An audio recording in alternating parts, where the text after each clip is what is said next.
If we don't have free speech, then we just don't have a free country. It's as simple as that. If this most fundamental right is allowed to perish, then the rest of our rights and liberties will topple, just like dominoes, one by one. They'll go down. That's why today I'm announcing my plan to shatter the left-wing censorship regime and to reclaim the right to free speech for all Americans. And reclaim is a very important word in this case because they've taken it away. In recent weeks, bombshell reports have confirmed that a sinister group of deep state bureaucrats, Silicon Valley tyrants, left-wing activists, and depraved corporate news media have been conspiring to manipulate and silence the American people. They have collaborated to suppress vital information on everything from elections to public health.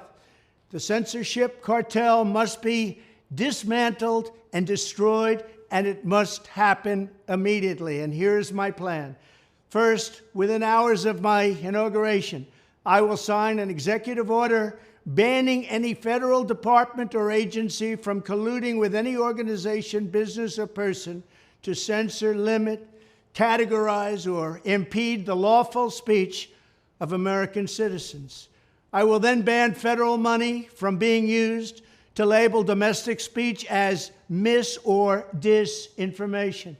And I will begin the process of identifying and firing every federal bureaucrat who has engaged in domestic censorship, directly or indirectly, whether they are the Department of Homeland Security, the Department of Health, Human Services, the FBI, the DOJ, no matter who they are. Second, I will order the Department of Justice to investigate all parties involved in the new online censorship regime, which is absolutely destructive and terrible, and to aggressively prosecute any and all crimes identified.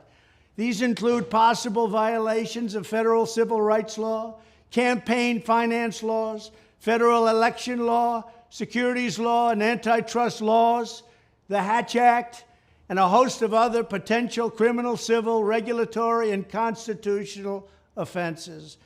To assist in these efforts, I am urging House Republicans to immediately send preservation letters, and we have to do this right now, to the Biden administration, the Biden campaign, and every Silicon Valley tech giant, ordering them not to destroy evidence of censorship.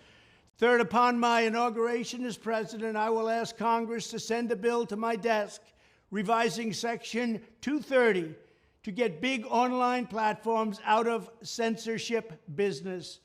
From now on, digital platforms should only qualify for immunity protection under Section 230 if they meet high standards of neutrality, transparency, fairness, and non-discrimination. We should require these platforms to increase their efforts to take down unlawful content such as child exploitation and promoting terrorism, while dramatically curtailing their power to arbitrarily restrict lawful speech. Fourth, we need to break up the entire toxic censorship industry that has arisen under the false guise of tackling so-called mis- and disinformation.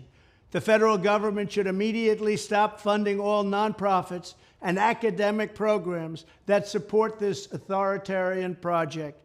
If any U.S. university is discovered to have engaged in censorship activities or election interferences in the past, such as flagging social media content for removal of blacklisting, those universities should lose federal research dollars and federal student loan support for a period of 5 years and maybe more. We should also enact new laws laying out clear criminal penalties for federal bureaucrats who partner with private entities to do an end run around the Constitution and deprive Americans of their First, Fourth, and Fifth Amendment rights. In other words, deprive them of their vote. And once you lose those elections, and once you lose your borders like we have, you no longer have a country.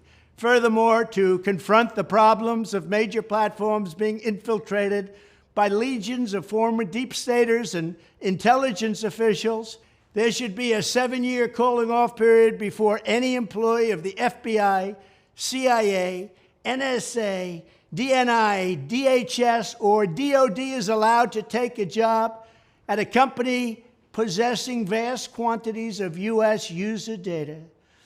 Fifth, the time has finally come for Congress to pass a digital Bill of Rights.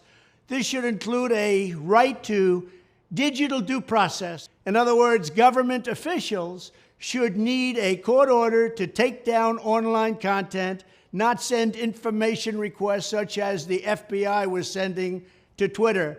Furthermore, when users of big online platforms have their content or accounts removed, throttled, shadow banned, or otherwise restricted, no matter what name they use, they should have the right to be informed that it's happening, the right to a specific explanation of the reason why, and the right to a timely appeal.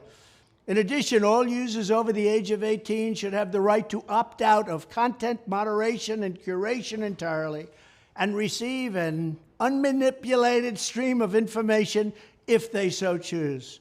The fight for free speech is a matter of victory or death for America and for the survival of Western civilization itself. When I am president, this whole rotten system of censorship and information control will be ripped out of the system at large. There won't be anything left. By restoring free speech, we'll begin to reclaim our democracy and save our nation. Thank you, and God bless America.